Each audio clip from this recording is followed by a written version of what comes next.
Welcome to the Right Podcast. I'm your host, Sarah Williams, best-selling romance author, book coach, and founder of Serenade Publishing. I've been an avid reader ever since I could hold a book, and I've spent a decade immersed in the world of writing, editing, and publishing fiction. I know firsthand what it takes to turn a love of storytelling into a sustainable, soul-aligned author career. Each week, I share real talk about writing fiction, marketing smarter, and staying inspired, along with up-to-date industry insights and the strategies that are working right now.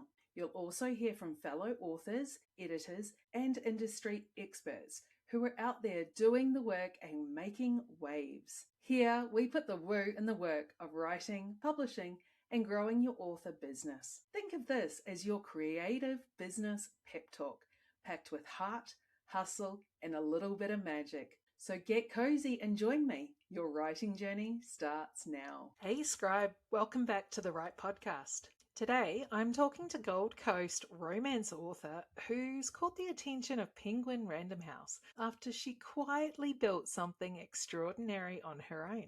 She's a booktoker, a storyteller, and now a brand new mama, which means she's basically doing the impossible and doing it with style.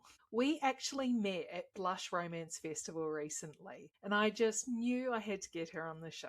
There's something about Lauren Jackson that's genuinely magnetic. She's warm, she's real, and she talks about romance and writing in a way that makes you want to run home and open a manuscript. Today we're talking about how she got here, what it was like to go from self-publishing to a Penguin Random House deal, juggling motherhood and a creative career, and how she's built such a beautiful, devoted community online. Lauren Jackson, welcome to the Right Podcast. Welcome to the Right Podcast, Lauren Jackson. How are you? I'm good. Thank you for having me. Oh, it's my pleasure. And you have your beautiful little baby girl there. It's her feeding time. Yes. We didn't plan that very well. Yes. Well, it's different every day. It's so hard to plan, but she's a good girl. She was happy to be here, I think. Hopefully. Yeah. No, she's absolutely adorable. How old is she now? 4.5 months. 4.5 months. Oh my gosh. Yeah. It's been almost 14 years since I had a baby that small. Yeah. I think it's easy to forget how just little they can be.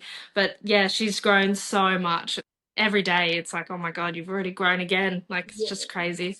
Is. Oh gosh. Well, we were recently on an author panel together at the Blush Romance Festival, which was so much fun. And you are such an amazing woman and new mother. So I just don't know how you're juggling everything. It's a lot. I would love if you could tell us how you came to be a writer and what it took to get to this point in your publishing career. So, for some reason, I just always loved writing. And I think it goes back to I went to a very small primary school. So, there was like 5 years in the one classroom because there was literally like 25 people in the whole school. So, it was tiny. And we had one teacher for like year three up. So, we had lots of what they called creative time. And that's when we would just write short stories and play around. And a lot of the kids either could play or talk, but I would just sit there and write. And I just did that for years, like all these crazy stories. And then my sister was at university at the time when I was about maybe 14, and she heard about a website where you could write online and people could comment on it and things like that. And I checked it out, and there were other people my age just giving it a go. So I was like, okay, I'll give it a try and just see what happens. Like, did not plan a book at all. Like, I just started writing out of nowhere. And then I just posted a chapter. And then all of a sudden, people were like, okay, where's the next one? And I was like, okay. So I just kept going. And somehow they just got millions and millions of views. Like, they're terrible stories. But I guess I was only 14 at the time, and I've obviously never written a book properly before. So I was just winging it. And then because so many people kept asking me for more and more, I was like, maybe I've like could do this like for real outside of my day job. So then that was when I decided to try and write a book offline for the first time just to see how it went. And I didn't know how it would go without people like demanding more. Like, I was like, am I going to be motivated to write a whole book? And then my work shut down because I was in dental and COVID shut us down for a while. And then I just finished the book because I was just at home all of a sudden and had heaps of spare time and couldn't do anything. So, yeah, I just finished the book and started researching how to self publish because I really wanted to submit to publishers, but a lot of them were either closed or had about 6 months wait time to get back to you. And I was like, that's a really long time to wait for someone to say, oh, it's not for us or something like that, which, could have been accepted, but there's a good chance that it would be passed. So then I was like, maybe I need an agent. And then they were all the same as well. They all had really long wait times. And I was like, a lot of the books I'm reading right now are self-published. So maybe I should just try and do it myself. Like I've already got a following of people from this online platform. Maybe I'll just do it myself. So then that's how I did it.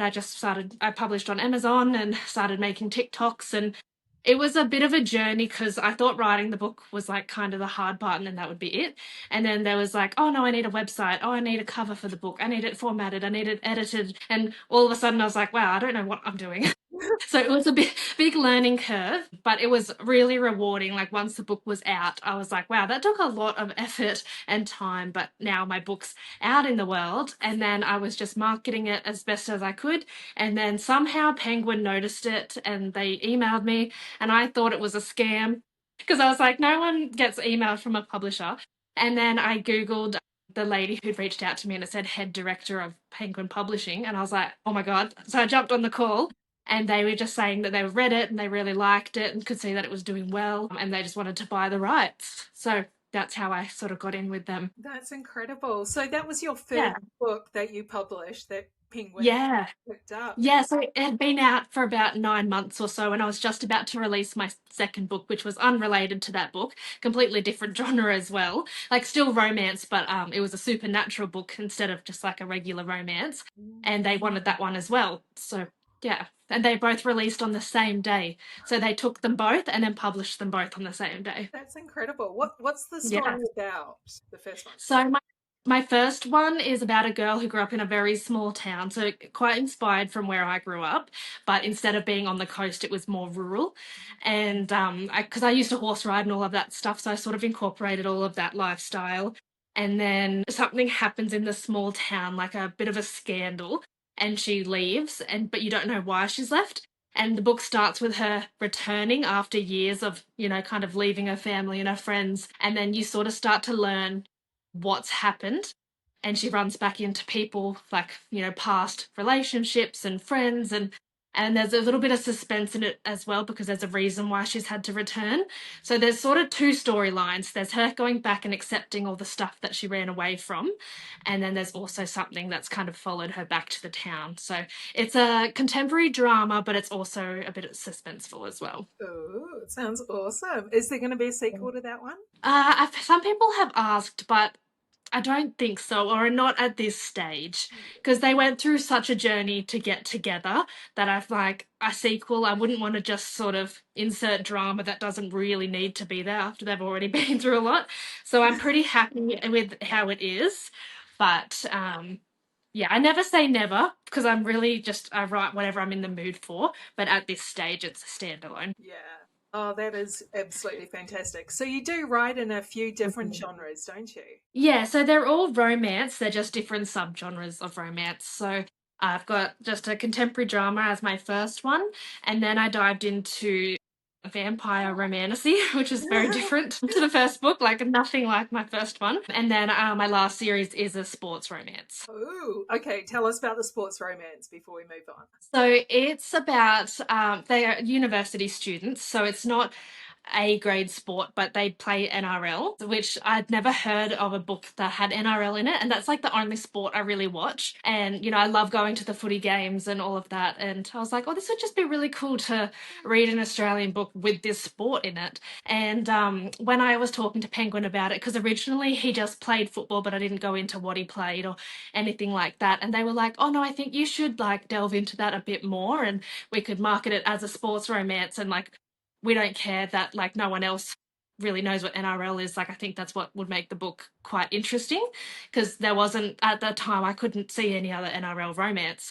And I was like, okay, why not? Let's give it a go. And now there's like quite a few NRL romances popping up like as well. So I'm like, oh, did I like somehow start a trend? Because I just think that's really, I think it's really cool because I love reading about Australian books and I love supporting Aussie authors. And I just feel like so many of us write like for Americans.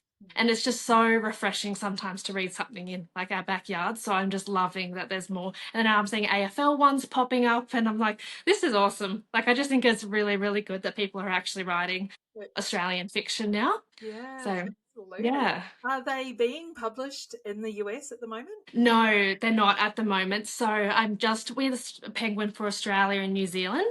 But my vampire series has gone to India, and then Break the Rules has just gone to Brazil. So they are slowly integrating, but yeah, haven't broken into the US market yet. Yeah, I would love to see what the Americans say about NRL. So that's rugby league, obviously. And yeah, I Yeah. think that would be so fun to see what the Americans thought. I think they would just be confused. Like, I feel like a lot of people read my books not realizing they're Australian.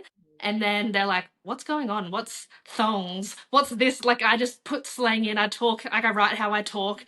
Like, I don't really shy away from the Australian flavor. So I think sometimes people think it's really cool and other people are like, I don't understand. But I actually think it's nice for people to read outside of what they usually do. Because, like, I like learning more about America and, like, if I read anything in, like, that's set in England, like, I love listening to audiobooks from there. Like, you just end up learning little bits and pieces about different places.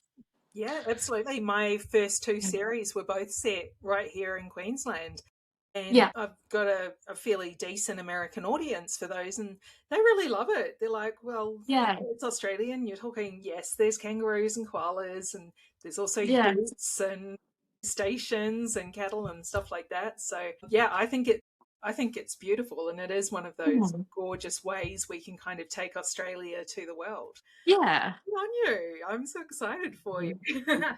Thank you. Let's talk some social media. So, how did your, I want to call it your social media career kind of get started? How did you find your foothold? So I found that a bit overwhelming because I didn't have anything set up when I published the book. So I quickly made like an Instagram and tried to get that up and running, and then it got hacked.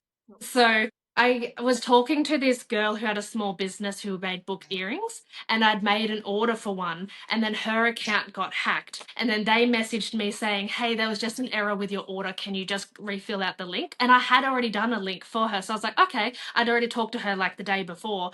So obviously you can tell when they're scamming, but because I'd already been in contact with her so recently and I'd made an order that I was like, oh, this isn't weird.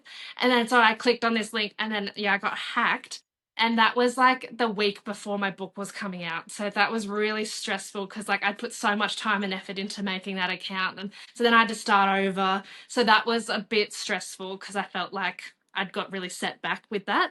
But thank goodness my TikTok was doing really well. So I just started posting videos and an author that you would, called Tierney Page, before she was an author, she read Meant to Be. I hadn't actually spoken to her before, but she really liked it and she made it, her videos are just awesome. Like, I love her book recs and the way she goes about it is just like, I love it. And she mentioned Meant to Be in her video, and I think it got something like either 900,000 views or a million or something. It just went off.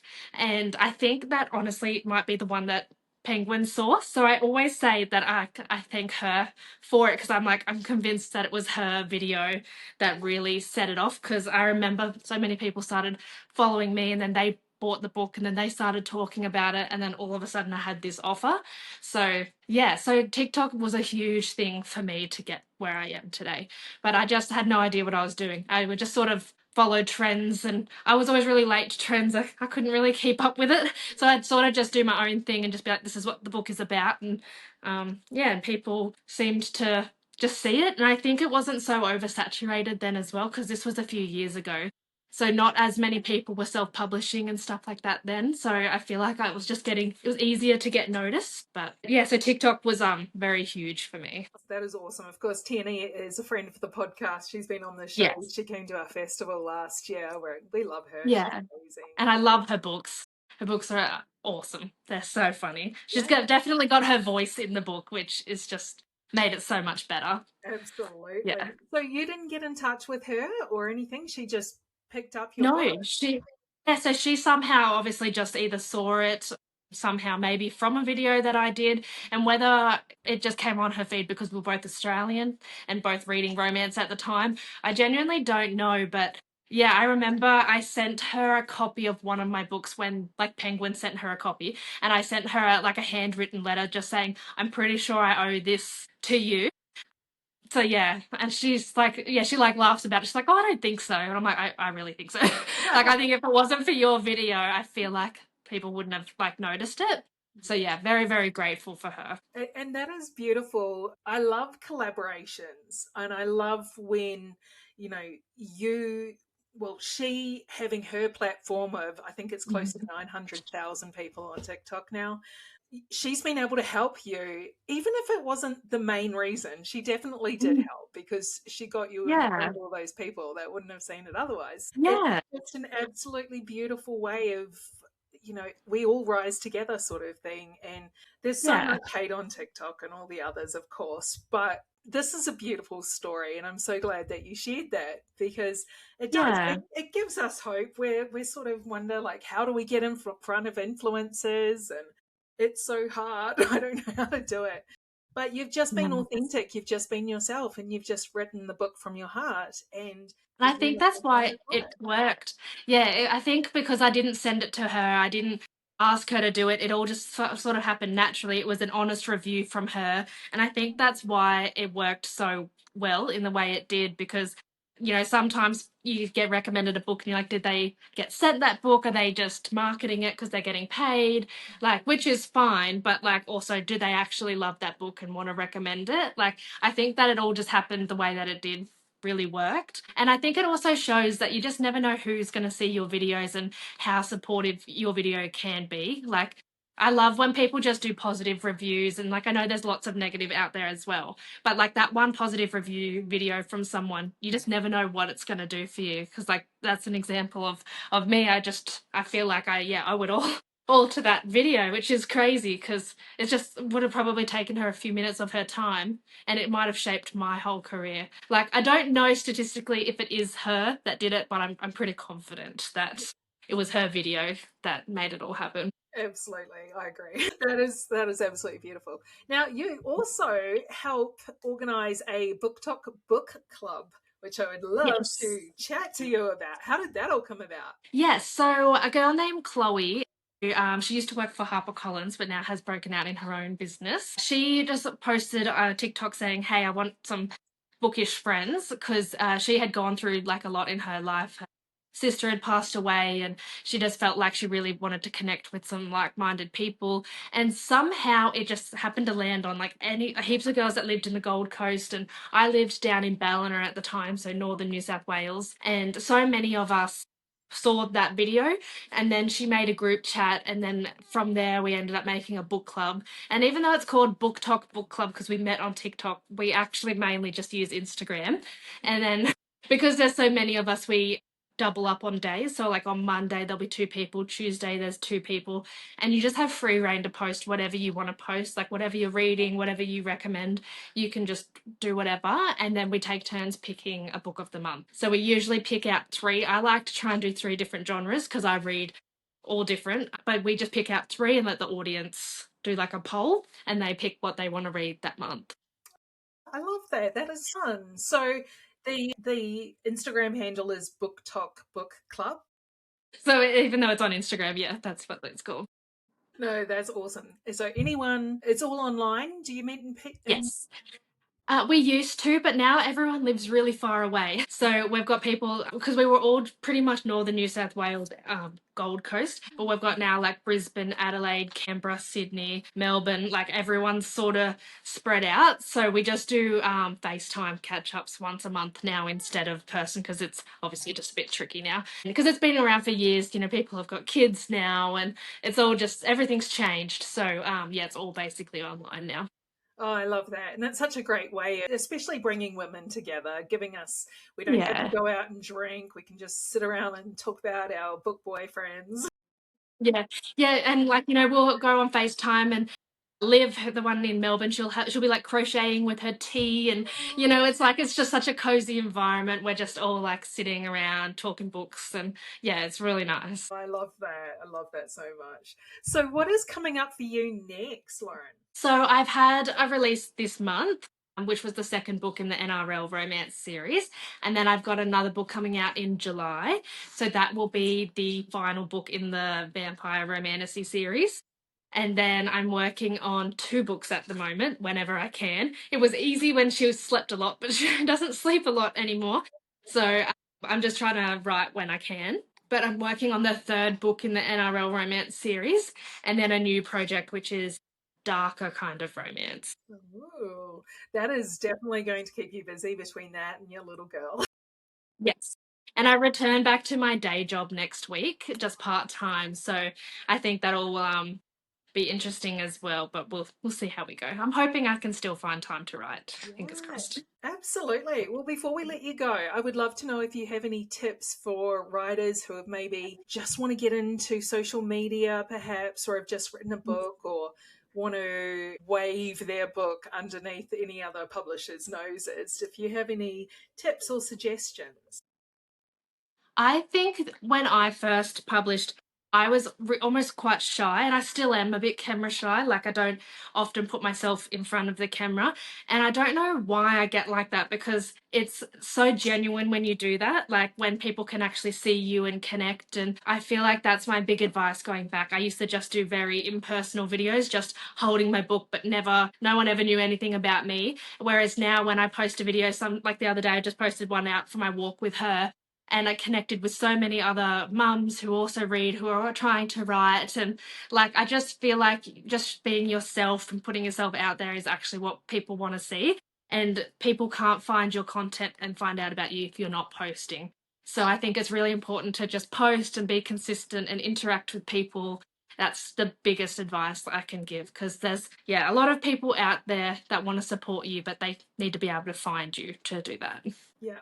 No, that Yeah. is fantastic. Thank you so much for that advice. And I'm really excited that you're coming to the Sunshine Coast Fiction Festival this year. Me too. Me too. I can't wait. It's going to be so great. So, anyone watching, Lauren will have all of her books there, so you'll be able to buy them, get her to sign them on the Sunday. So, that is fantastic. Thank you so much for your time today, Lauren. It has been such a pleasure to talk to you and spend some time with your so well behaved little girl. Jazz been good. Thank you for having us. No worries. Thanks so much.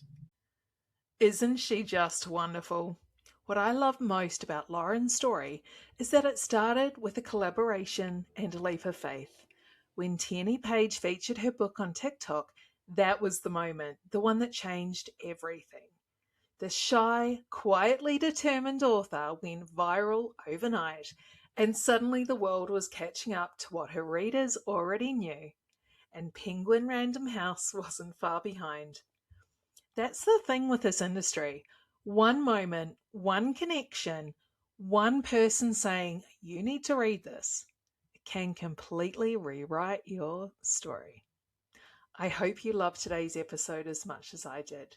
And until next week, bye for now.